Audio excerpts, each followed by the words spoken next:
السلام عليكم، يعطيكم ألف عافية. برحب فيكم بقناتي على اليوتيوب، وأتمنى إذا كنتوا أول مرة بتشاهدوني لا تنسوا الاشتراك وتفعيل زر الجرس. وصفتنا لليوم من أطيب وألذ الحلويات الباردة، التيراميسو الإيطالي. التيراميسو من الحلويات اللي بتعدل المزاج بسبب المكونات الموجودة فيها، وهي من الوصفات المفضلة لعشاق القهوة والكاكاو والنسكافيه. هكتب لكم المقادير بصندوق الوصف. يلا نبتدي مع بعض خطوة بخطوة. عندي البسكوت الخاص بالتيراميسو ليدي فينجرز، هاي صورة العلبة، والبسكوت بيكون بهذا الشكل. هلا أول شي رح أحضر القهوة للتغميس.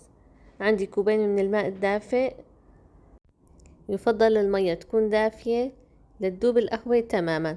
وإذا متوفرة عندكم ماكينة تحضير القهوة، حضروا كوبين من الإسبريسو للتغميس. هلا بضيف ملعقتين من القهوة سريعة الذوبان النسكافيه، بحاول ذوبهم منيح، وبضيف ملعقة صغيرة من السكر، والسكر اختياري فيكم ما تضيفوا. هلا بذوبهم منيح وبترك القهوة على جنب لتبرد تماما، ولازم القهوة تكون باردة تماما تما يعجن البسكوت معي. هلا بين ما تبرد القهوة بنتقل لتحضير الخليط. عندي كوبين من الكريمة السائلة، كريمة الخفق، كريمة الحلويات. الكوبين تقريبا 400 غرام. هلا بخفقهم بالمضرب الكهربائي، وفيكم تستخدموا المضرب اليدوي إذا مو متوفر المضرب الكهربائي، بس بيحتاج وقت أطول. هلا بخفقهم منيح، أول شي على سرعة منخفضة، بعدين على سرعة عالية، وبضل عم اخفقهم لتتضاعف الكمية وتجمد الكريمة معي، يصير قوامها بهذا الشكل. شايفين كيف؟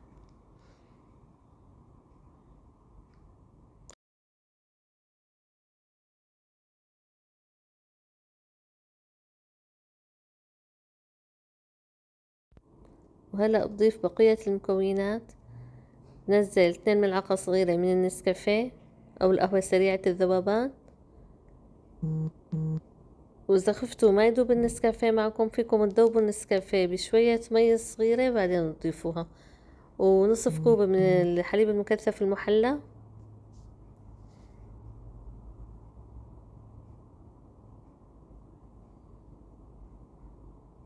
ونصف ملعقة صغيرة من الفانيلا.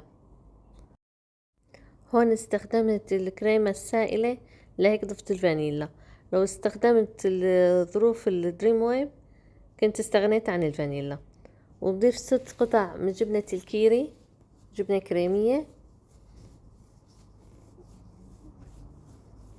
وهي بالطريقة الأصلية بيستخدموا جبنة معينة اسمها مسكربوني. إن شاء الله بفيديو تاني بعمل لكم الطريقة الأصلية بيستخدموا فيها الجبنة المسكربوني ويستخدموا فيها البيض. بس هي الطريقة أسهل طريقة لعمل التيراميسو بمكونات بسيطة. وهلأ بضيف علبة من القشطة، فيكم تستخدموا أي نوع قشطة أو قشطة إيمر، وبكفي خفق. وبحاول ما بالغ بالخفق تما تفصل الجبنة وتفصل المكونات عن بعضها. أول ما يصير عندي القوام كريمي وأهم شي يكون ناعم، يكون متجانس كله مع بعض، خلص بيكون الخليط صار جاهز. وهي الخليط عندي هون صار جاهز.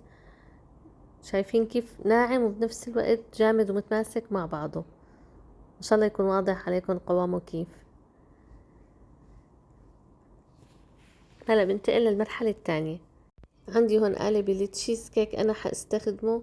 فيكم تستخدموا أي صينية متوفرة عندكم أو أي جات بايركس حسب المتوفر عندكم.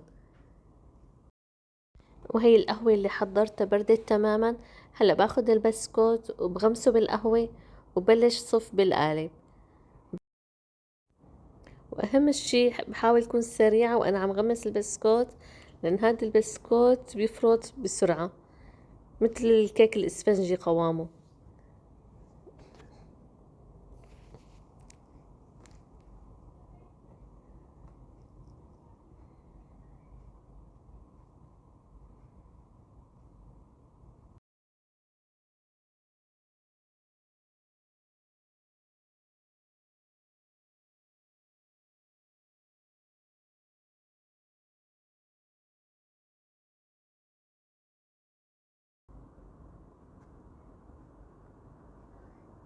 وبعد ما انتهيت من صف البسكوت بهذا الشكل بنزل عليهم بنصف كمية الخليط اللي سويته.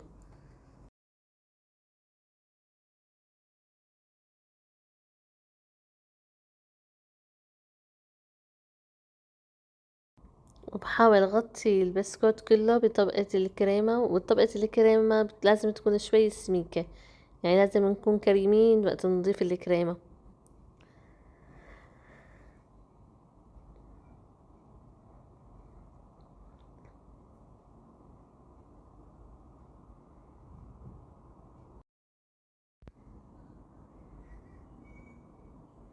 وهلأ بعد ما انتهيت من الطبقة الأولى بنتقل لتحضير الطبقة الثانية.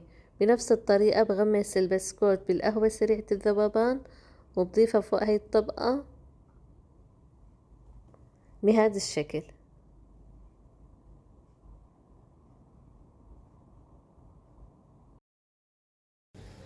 وأهم شي السرعة ما يفرط البسكوت معنا. بعد ما صفيت الطبقة الثانية من البسكوت بوزع بقية الخليط على الوجه.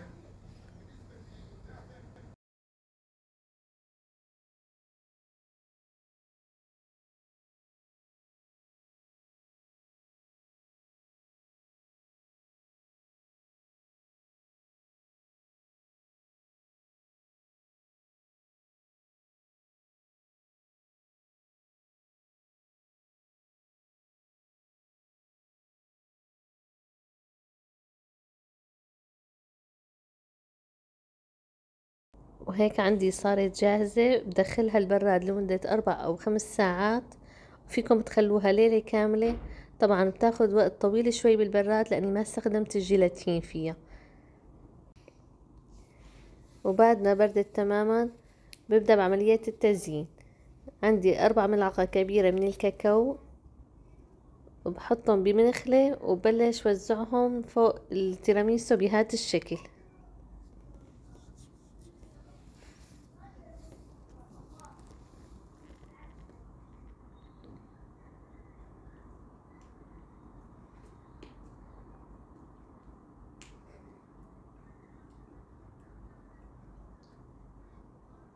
هيك لغطي الوجه بشكل كامل. وهيك بيكون عندي التيراميسو جاهز للتقديم.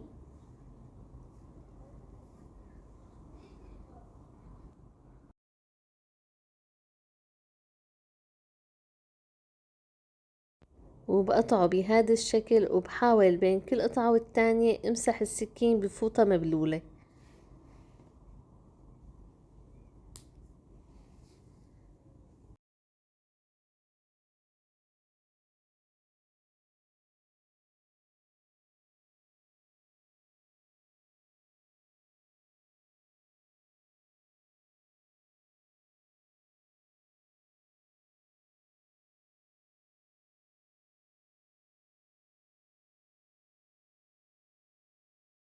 وأثناء التقديم فيكم تضيفوا شوي من بودرة الكاكاو، وهي الطريقة الصحيحة لتقديم التيراميسو.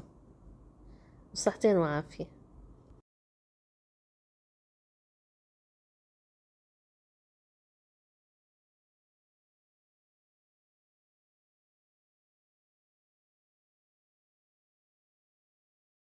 وإذا عجبكم الفيديو لليوم لا تنسوني من اللايك والاشتراك وتفعيل زر الجرس.